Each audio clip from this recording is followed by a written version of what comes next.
Олег Ришатович, вот каким образом в Башкирии обосновывается существование северо-западного диалекта башкирского языка? Каким образом обосновывается? В принципе, мы, наверное, уже все смотрели и передачи, выступления о том, какие особенности есть. Они говорят, что здесь жили все время башкиры, и они просто ассимилировались с татарами, такое выражение есть.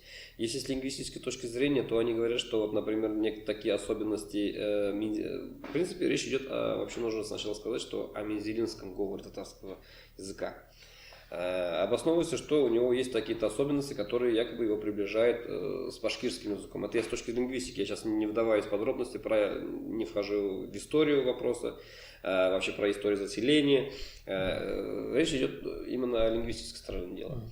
Говорят, что вот интердентальный «д» звук — это такой же звук, который и присутствует и в башкирском языке. Но на самом деле вот это для наших ученых он решенный вопрос. Вот этот звук «з», он встречается не только в мензелинском говоре, он встречается и в ряде других говоров татарского языка. Раньше вот этот звук, он встречался намного больше, в 50-60-х годах он встречался, очень много его было. Во время, я читаю материалы экспедиции 60-х, 70-х годов, например, таких говоров, как мамадышский, балтасинский, лаишевский, камскустинский, тарханские говоры, в некоторых говорах казанских крещенных татар, вот тоже вот этот вариант, он встречается. Он и сейчас встречается, просто он не в таком системном порядке, как в мензелинском. Мензелинское — это системное явление. А в других говорах это более спорадического характера. Он не так часто встречается в сегодняшний день. И многие ученые, некоторые ученые, скажем так, не многие ученые, некоторые ученые утверждают, что это все-таки была литературная норма еще периода Казанского ханства. И поэтому, когда после взятия Казанского ханства основное население просто поднялось, невозможно было выдержать вот этот гнет, вот это тяжелые условия жизни. Она просто поднялась и перенеслась полностью на восток, в данном случае нашей республики. И, соответственно, вот эта литературная норма, она вместе с этими носителями перенеслась туда. Следующее явление, которое говорят, что относится к именно башкирскому языку, это употребление дифтонга «ай» вместо татарского литературного «ай». Бармаем, хатьмаем. Вот этот вариант. Но здесь тоже он встречается практически во всех говорах среднего диалекта. И оно встречается в старых литературных формах, она есть и в литературных произведениях периода Казанского ханства, и даже ранних периодах он встречается. Это вообще древнетюркский вариант, мы считаем. Древнетюркский вариант. И просто татарский литературный, вообще любой литературный язык, он стремится к лаконичности, он не терпит вариантность. В татарском языке просто из существующих вариантов был взят на вооружение литературного языка только один вариант. И барбим хатьмым. Вот только с этим объясняется. А других оснований мы, в принципе, и не видим. Вы же видели, вот когда диктант диктовали в башкирском языке, все слушали, да, это говорят на чистейшем татарском языке. Более того, многие исследователи, включая русских тюркологов, они утверждают, что мензелинский говор татарского языка среднего диалекта, он говор наиболее близкий к литературному татарскому языку. Там наиболее четко сохранились именно исконно татарские выражения и в фонетическом плане, и в грамматическом плане, и я уже не говорю про лексическом плане. А если, например, возьмем, почему основные черты башкирского языка, например, вместо «ч» используется «с», «шакр», «сокр», вместо «ж» используется «йод», «егет», вместо «ж» опять же используется в некоторых словах «ж», это вообще у нас нет, мы «ж» вообще отвергаем, используется такой интересный звук, как «с».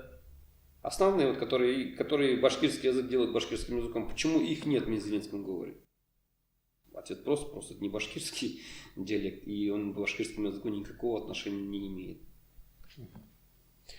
Я вот слышал, что из башкирских лингвистов советского времени только Тагирбаишев считал язык местного населения северо-западных районов Башкирии диалектом башкирского языка.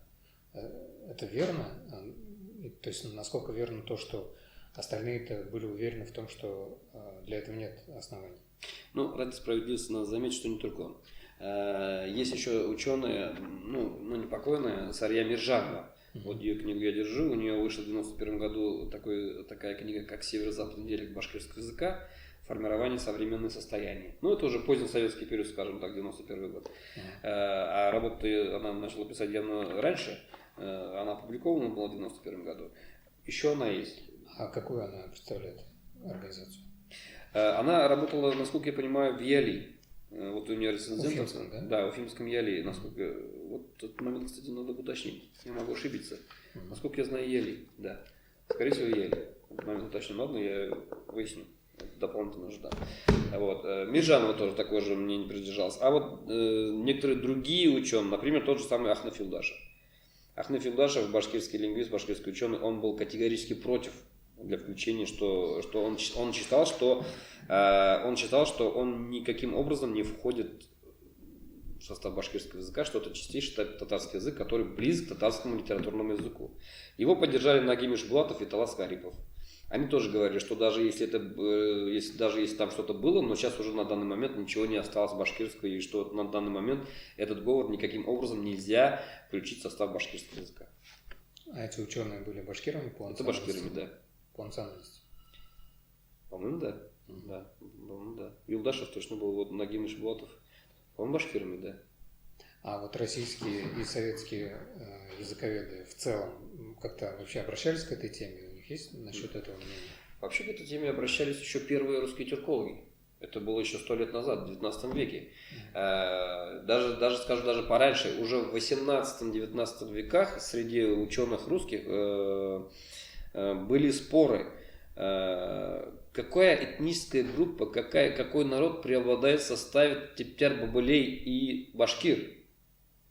Понимаете? Вот это интересный момент. Они спорили, какой народ преобладает в составе типтяр-бабылей. То есть у них никаких сомнений, что типтяр-бабылей это были не народ, а сословие, у них вообще никакого, и соответственно, не башкир.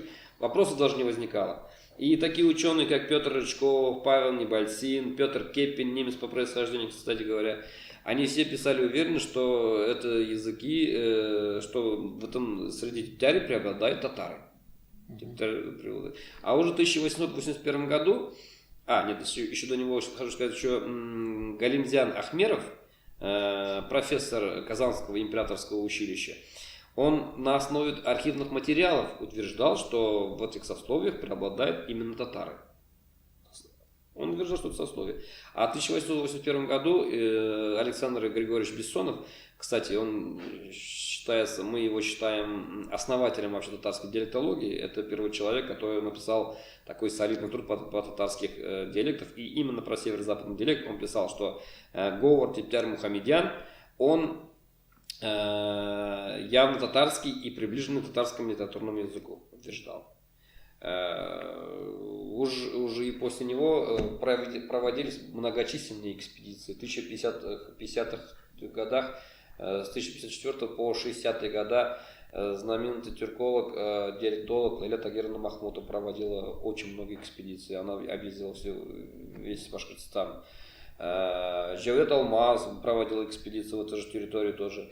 И они все были уверены, что здесь проживающие татары, это представители мензелинского диалекта, что и никакого башкирского языка никакого отношения не имеет. И Лейля Тагировна одна из первых, кстати, уже советских уже тюркологов, лингвистов, утверждала, что вот это сословие, она обращала внимание, что сословие не соответствует этническому происхождению, что это именно сословные термины башкиры, типтяры и другие. А вот эти ученые Махмутова и еще, да, кто-то? Жавет Алмаз? Да, это уфимские ученые? Это казанские ученые уже. Понятно. А в последние годы, скажем, в последние лет 20 были какие-то экспедиции лингвистические в эти районы Башкортостана? С казанской стороны или с уфимской? Очень много экспедиций проводила Дарья Байрамовна Рамазанова. Я уже говорил, что вот у нее даже книги вышли. Эта книга вышла в 1984 году, но она и после этого тоже часто проходила экспедиции. А последние наши экспедиции, если, например, взять нашу экспедицию, мы проводили экспедицию Башкортостан, Старлебашский район, в 2017 году. Но мы уже не просто чисто лингвистическую, мы проводим комплексные экспедиции. Кстати, вот насчет еще про это хочу сказать. В чем польза именно комплексного подхода к проблеме, к решению проблемы? Дело в том, что язык можно принять, но при этом не быть представителем этого народа. Это такое встречается в мировой практике. Поэтому вопросу надо подходить с исторической точки зрения, вот, с археологической точки зрения, с этнографической точки зрения и с точки зрения декоративно-прикладной культуры. Есть ли там, вот, в чем заключается вообще татарскость, или в чем заключается, вот, как можно характеризовать татарин или это башкир? Это не только язык, это не только языковые особенности.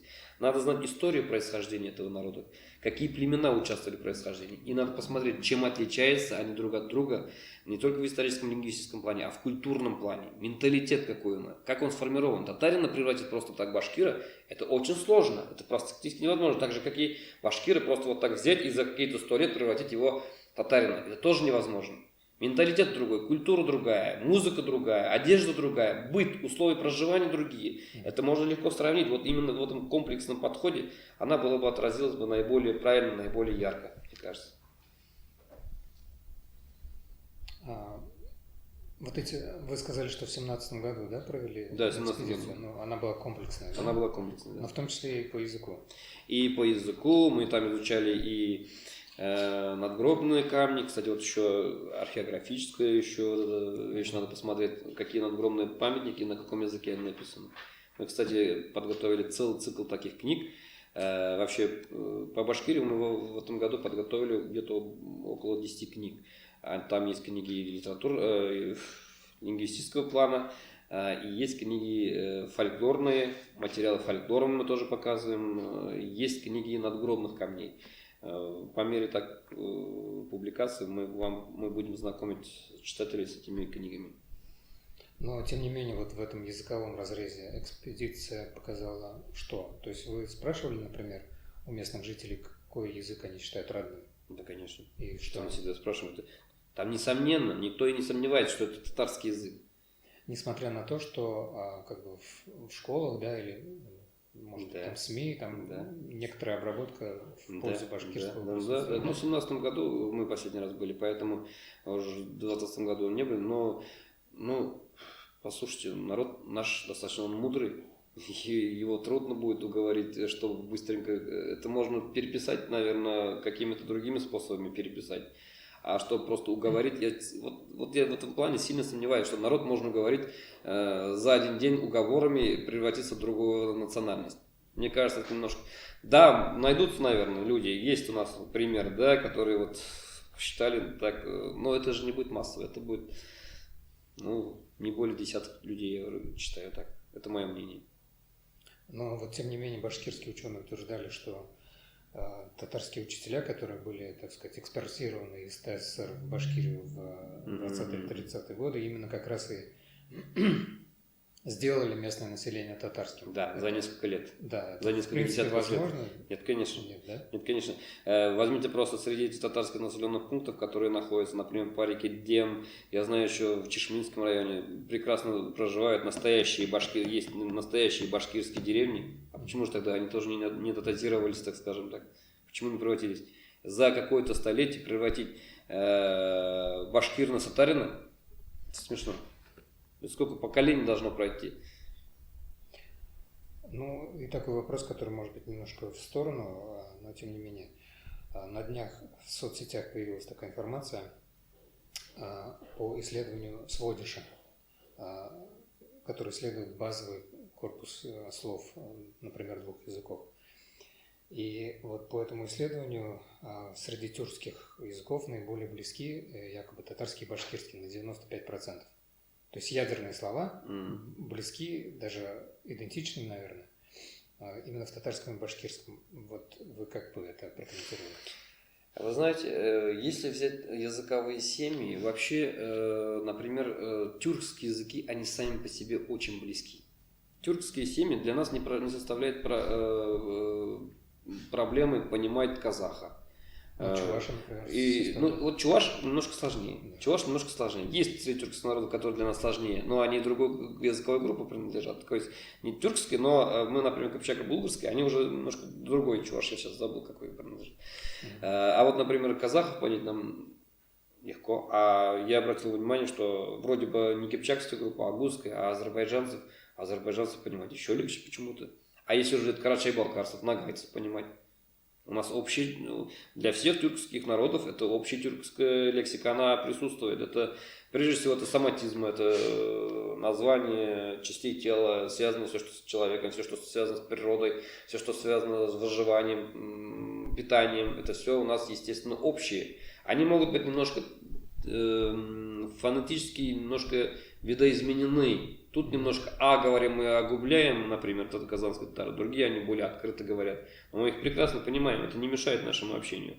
А насчет того, что они сравнили и пришли 90 с башкирским языком, мы никто и не спорит, что татарский язык и башкирский языки очень близки.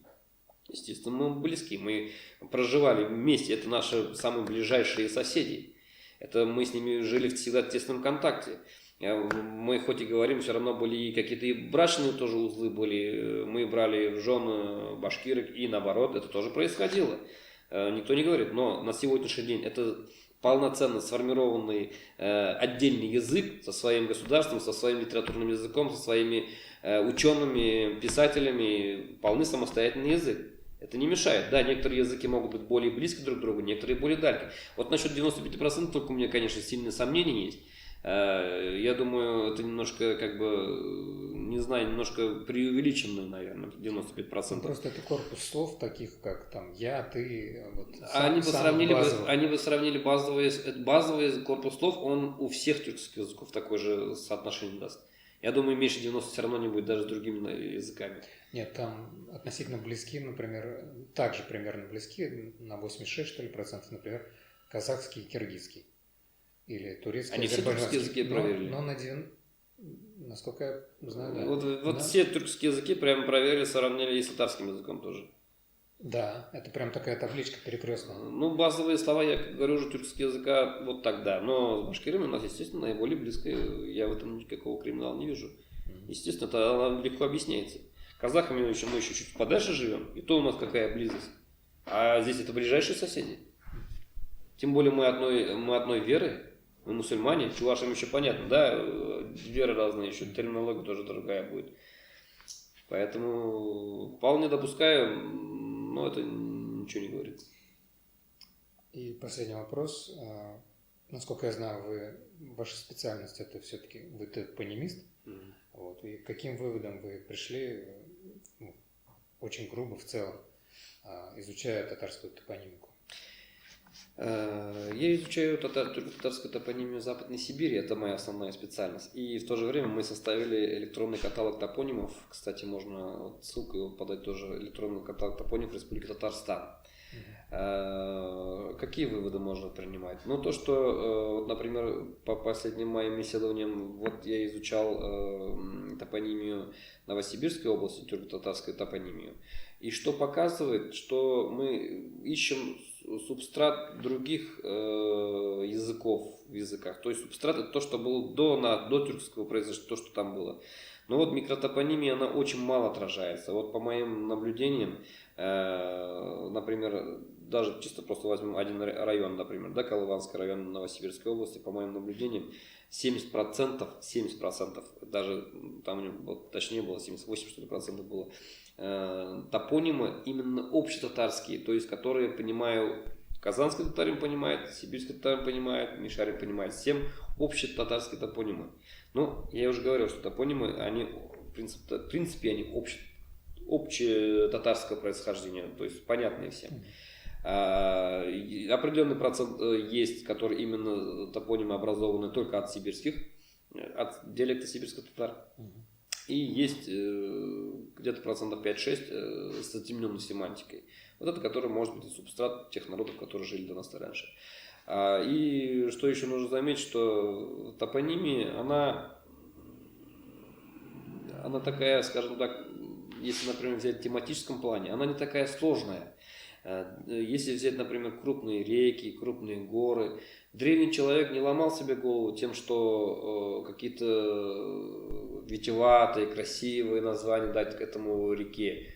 Он реку видел, он называл его рекой. Если это была большая река, он его назвал большая река. Если эта река быстро течет, пенится белая река. Или по сторонам света, например, Агайдиль, Карайдиль, Идель, это тоже река. Это слово тоже река. Сюн, это тоже слово река. Какое вот название не возьмите, Дон, это тоже река. На основе всего этого лежит простое человеческое, вот это река. Вот. И, было вот Агайдиль, Карайдиль, это было еще по сторонам света. Вот это тоже определение тоже было. Вот.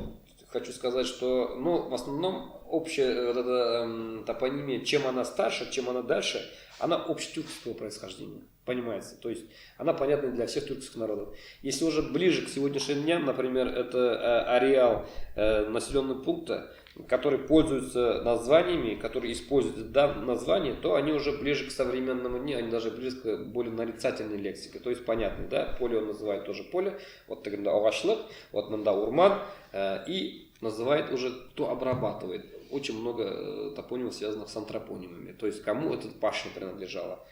Шейх Аль-Краса, Мулла Басула. Вот такого плана тоже то есть. Это как вот я был в Алтайском крае, там есть река Катынь, по-моему, Катын. Это по имени принцессы Алтайской. Нет. Нет? Нет. Катун, вот сейчас я боюсь обмануть, но она тоже река означает. Да? Да. Тоже нет никакого там. Это легенда. Енисей тоже, вот, она называлась, Енисей тоже от слова большая река. Или, например, турки называли Умар. Вот это, у них даже есть в Калаванском районе деревня Юрт-Ор. Татары сами называют его Умар по названию реки. Кстати, очень много населенных пунктов, они называются по названию реки, вдоль которого они расположены. Бывает и обратный случай. Если речка маленькая, небольшая, то она берет название населенного пункта. Такие варианты тоже есть. Очень много. А, например, если взять название населенных пунктов, то почти что 70% населенных пунктов образованы от людей, которые обосновали их или которым они принадлежали. Это какие-то землевладельцы по их имени могут быть образованы. Тут это отдельная тема, тут можно много говорить. Да. Спасибо большое. Пожалуйста. Надеюсь, я смог удовлетворить. Да, вполне.